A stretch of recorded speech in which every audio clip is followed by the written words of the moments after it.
Emmanuel Macron rencontre Didier Raoult à Marseille, visite surprise cet après-midi, on y revient dans quelques instants. Ils sont toujours ouverts, certains commerces comme les quincailleries vous aideront peut-être à vous occuper pendant le confinement.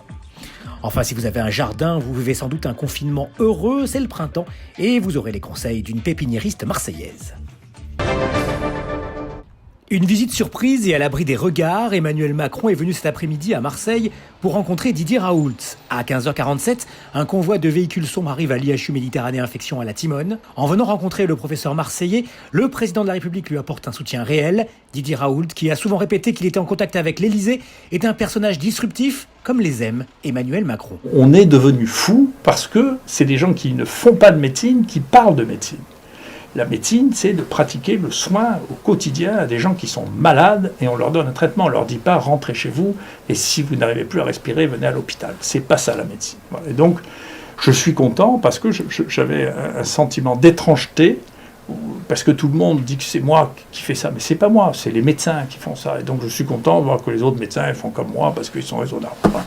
Didier Raoult, pointure mondiale dans la recherche contre les maladies infectieuses, l'homme qui préconise le traitement combiné de l'hydroxychloroquine et de l'azithromycine.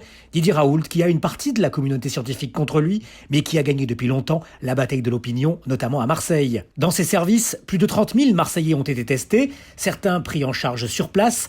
Tester et soigner, c'est ce que préconise Didier Raoult, et cela semble fonctionner. Dans les Bouches-du-Rhône, le taux de décès des personnes hospitalisées est inférieur à celui de 85% des autres départements. La région Provence-Alpes-Côte d'Azur ne comptait au 7 avril que 249 décès du coronavirus pour 5 millions d'habitants. Des chiffres plutôt rassurants, même si on ne peut pas les lier directement au travail de l'équipe du professeur Raoult. Une équipe qui devrait publier très prochainement les résultats complets de son étude sur 1000 patients. Droguerie, magasins de cigarettes électroniques, ces magasins restent essentiels. La droguerie Eureka dans le centre-ville d'Avignon est la seule à vendre des bouteilles de gaz. Ce que nous vendons en ce moment, bien sûr, c'est beaucoup de demandes de masques et de gants. Donc on en a partiellement. Là, à l'heure d'aujourd'hui, il n'y en a plus, mais ça va rentrer. De l'élastique pour la fabrication des masques. Beaucoup d'hygiène sanitaire désinfectante, des plats, des moules à gâteaux et du terreau, beaucoup de peinture. Ça oui, la peinture, on se protège, non, pas du tout, je n'ai aucune crainte là-dessus. Le magasin de cigarettes électroniques Mistral Vape sur la rue de la République peut rester ouvert, mais en drive. On a pris le parti de rester ouvert avec les barrières.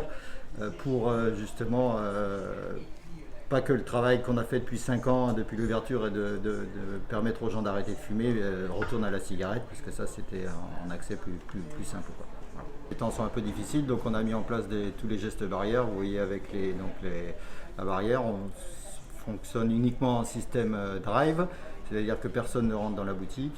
Et nous respectons toutes les consignes de sécurité, port du masque, désinfection de gants également, désinfection de toutes les surfaces. Dès qu'on touche quelque chose, on désinfecte. Et on ne transmet rien de la main à la main, on pose sur le plateau.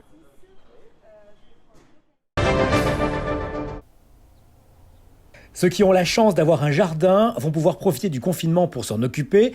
Que faut-il faire en ce début de printemps ? Voici les conseils d'une pépiniériste marseillaise. Alors en période de printemps, les quelques bons conseils pour les jardiniers du moment, c'est tailler les bois morts, les branches qui ont souffert pendant l'hiver, même si cet hiver il n'a pas fait très froid. 2, apporter de l'engrais. Bien pour les végétaux qui vont commencer de nouveau à reverdir. Et puis, troisièmement, planter, c'est le moment, les arbres fruitiers, le potager, les plants fleuris, les buissons, les arbres ornementaux. C'est vraiment le moment où toute l'activité du jardinier se déploie dans le jardin.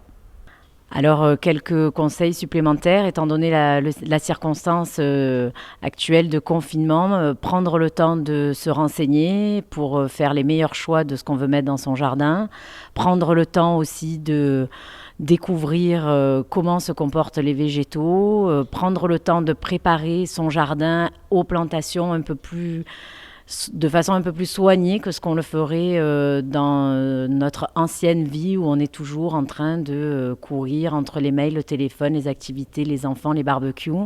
Là, on a vraiment le temps de cultiver notre jardin. C'est la bonne occupation, c'est le bon moment et on est coincé chez nous sous un beau ciel bleu pour pouvoir le faire correctement. Et puis, on pense aussi aux petits loulous qu'on a occupés à la maison et l'activité jardinage présente tout un tas d'aspects ludiques et pédagogiques et on pense que c'est une activité qu'on peut partager entre les grands et les petits.